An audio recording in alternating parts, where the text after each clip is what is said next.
that I don't post the content that I know that would make me popular on this app because I have a day job. Well, that didn't age well because I no longer have a day job, a real job. I was laid off from my job, my 6-figure job in tech, about 2.5 or 3 weeks ago. Say it ain't so, say it ain't so. And we're about to dive into it today. But before we do, hit that like button, hit that subscribe button. Show the boy some love. Cue the clip. Y'all, my corporate job just fired me. I went in today all nicely dressed like I am. And, they sat me down and told me they were letting me go. After 6 years at this company, I am no longer there.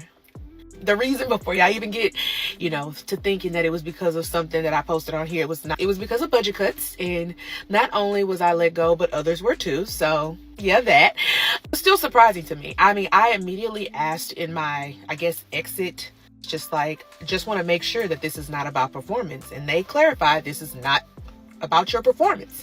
This is solely based on, us not getting the grants and these things that we thought we were getting and us having to cut back. And so I had to write it all down as they were talking because I had to make sure, what? What after 6 years? Now, this is something you definitely got to keep in mind because the company is always going to choose the bottom line, that dollar bill. And if that means sacrificing you, they're going to do it every single time. So no matter how valuable you think you are, you're not. I just got back from a hot girl walk, which was about 3.5 miles. So, walked around downtown Minneapolis. But real quick, I go through ups and downs of the morning and of losing my job. And in some moments, I am so happy and so free, and I'm super excited. And in other moments, I am so depressed and so disappointed in how much I put into something and it didn't work out. Now, it's easy to see why it's a depressing feeling. You're uncertain of what's to come next. But imagine this. Imagine if you would have taken that same energy and put it towards something you were passionate about, or even not passionate about, just something you knew that you could make money from. You'd feel like you had more freedom. And that's the name of the game, having more freedom. So I would suggest doing what you need to do to position yourself to have more freedom. 108,000 Black women have lost their jobs or been terminated within the last few months. I'm a part of that group. FAMU is under attack by putting a Black woman that has no experience in higher education, is a Trump supporter, and is politically aligned to do his bidding at the institution. Meanwhile, other public HBCUs are under attack for funding. Look at A&T, Tennessee State, and privately held HBCUs are trying to keep their motherfucking head above water. Black women and Black men are fleeing the country in droves and going to other countries like Thailand and China, and even back to Africa. Are you honestly surprised though? I mean, think about it. In life, this is about self-preservation. And when you're a pawn in the system, checkmate.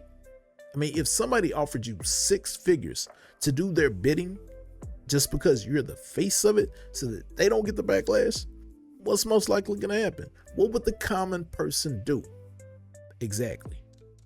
By May 8th, 2025, 106,000 Black women lost their jobs, including me. And those of us that's been out here trying to find work again, it's basically just been non-existent.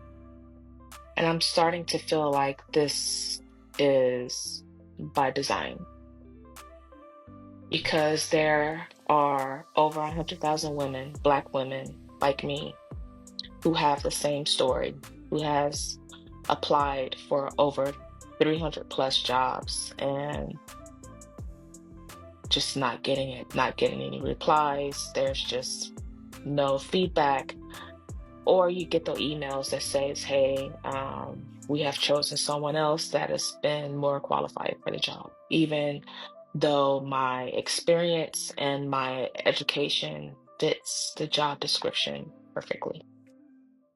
And I don't know what I'm going to do. This is the first time in a long time that I am actually starting to panic. I came from nothing. I came from the bottom of the barrel, and I spent years building myself, educating myself, paying my way through college, going through a lot of experience to get to where I was in my career, for it to should be snatched away. And I don't know what I'm going to do. I am facing homelessness. I'm about to lose my car.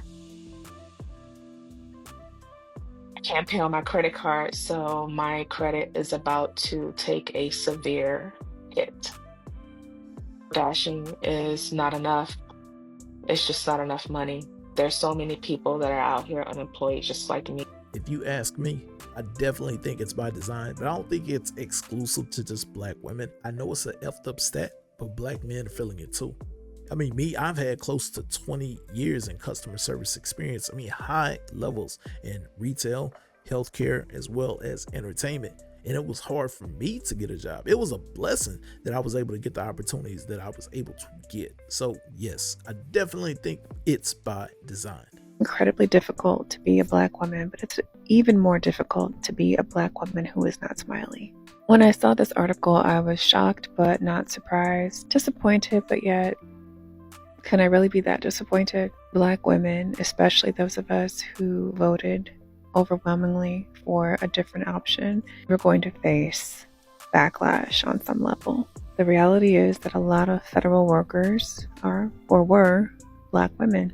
I've been thinking a lot about how difficult it is to be a black woman at work, especially when you are not a smiley black woman. I am her. She is me. I am not a smiley black woman. Blame it on the Capricorn in me. If you see me smiling and laughing, you know it's genuine. I can't fake it. In a workplace, especially during times like this when it's difficult to find work, it's going to be even more impactful. As a black woman, you are expected to show up and put on a show. If you are not showy, if you are not smiley, it can be very difficult to advance. It can be difficult to get sponsored at work, promoted at work, to have your ideas and contributions recognized at work, all because you are not smiley. It's not okay for us to be serious. It's not okay for us to be neurodivergent. My question is for us, what are we doing about it? How are we going to create spaces for ourselves to be ourselves? How are we going to create markets and industries that allow us to not just survive, but to thrive and to grow and to create and to be really strategic about the way that we use our dollars and the way that we move in this economy? Oh, that's easy. Create your own environment. Create the situation you want to be a part of. Now, you don't have to work for nobody, right? Right? Yeah, that's voluntary. That's something that you're choosing to do. I mean, it may not be peaches and cream in the beginning, but I mean, if you work hard enough, it'll be worth it. I just got let go from my job as part of organizational shifts and return to office. As you guys know, I have been a remote employee for the past 5 years, really since the beginning of the pandemic. And I'm crying not because I'm sad that I got let go. Obviously, the instability of losing an income always sucks. What sucks most about being let go is somebody taking control out of your hands. I always preach internally and here at home that we have got to be the people in the driving seat of our futures, of our careers. And when a company takes that control out of your hands, it sucks, because all of a sudden the plan that you had, the roadmap that you were on board for, is gone. Now you've got to start over. And this is why you've always got to have a plan B, a plan C, and most importantly, an emergency fund. Okay, I figured out the confusion.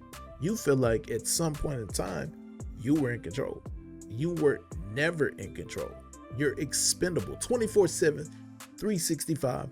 They can let you go. They are ready and willing to move on. The sooner you accept that, the sooner you'll figure things out.